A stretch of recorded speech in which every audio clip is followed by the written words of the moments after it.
আসসালামু আলাইকুম। আজকে আমি পোমা মাছ ফ্রাই করব। বেগুন, আলু, টমেটো, ডিম দিয়ে নিরামিষ করব।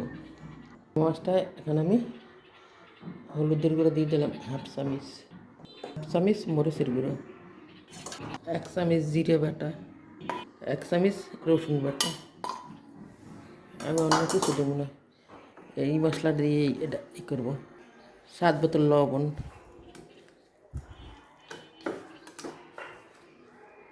মাছটা আমি এখন কিছুক্ষণের জন্য রেখে দেব।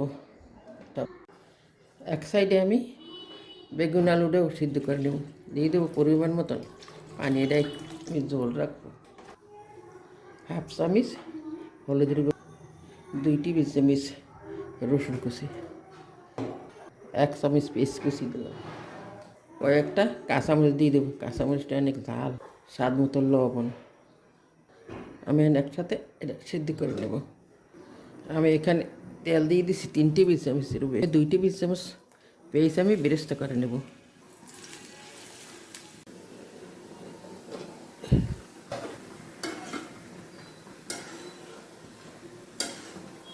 লাড়া দিয়ে দিলাম। সিদ্ধ না পর্যন্ত আমি ঢাকনা দিয়ে ডেকেই রাখবো।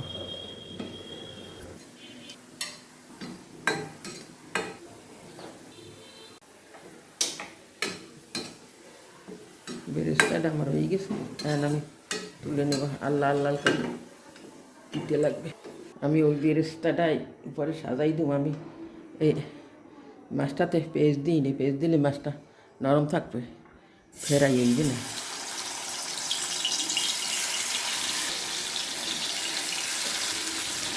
ফেরাই শক্ত না হলে ফেরাইও না। এসে ডাকনা দেবো না।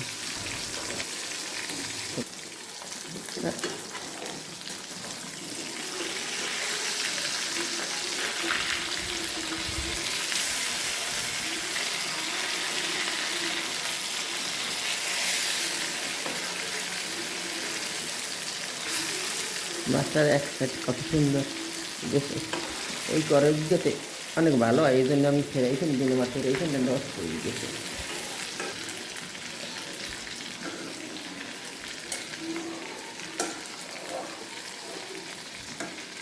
আলু বেগুনটা আমার হাফ সিদ্ধ হয়ে গেছে। কত সুন্দর একটা ফ্লেভার।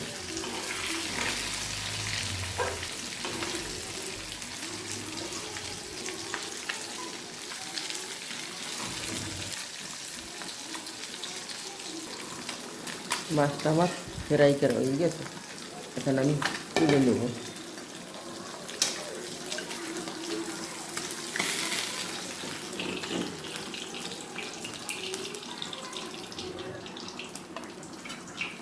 টমেটোটা আমি এই সাইডে আনছি, ওই সাইডে ভাত বসাই দিছি।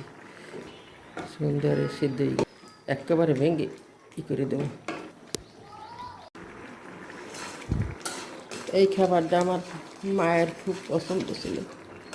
শেষবার কইতে, মা গুঁড়ো মাছের সাথে দিয়ে খাইতে অনেক স্বাদ।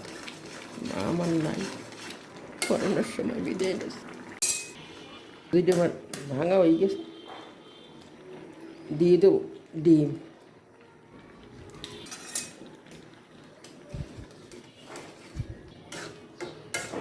ডিমটাও আমি ভেঙে একেবারে মিক্স করে দেবো।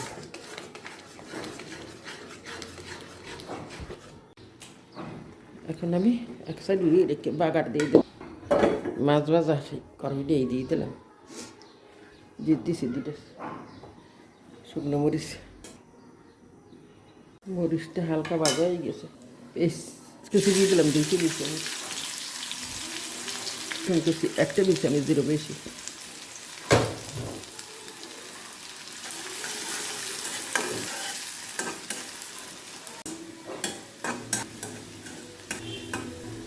এই রসুনটা আমি অতিরিক্ত ভাজবো না, দিতেই দেবে,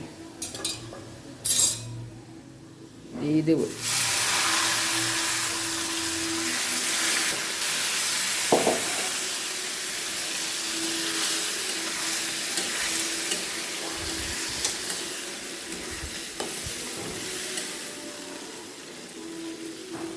এই গেল আমার সবজি নিরামিষ।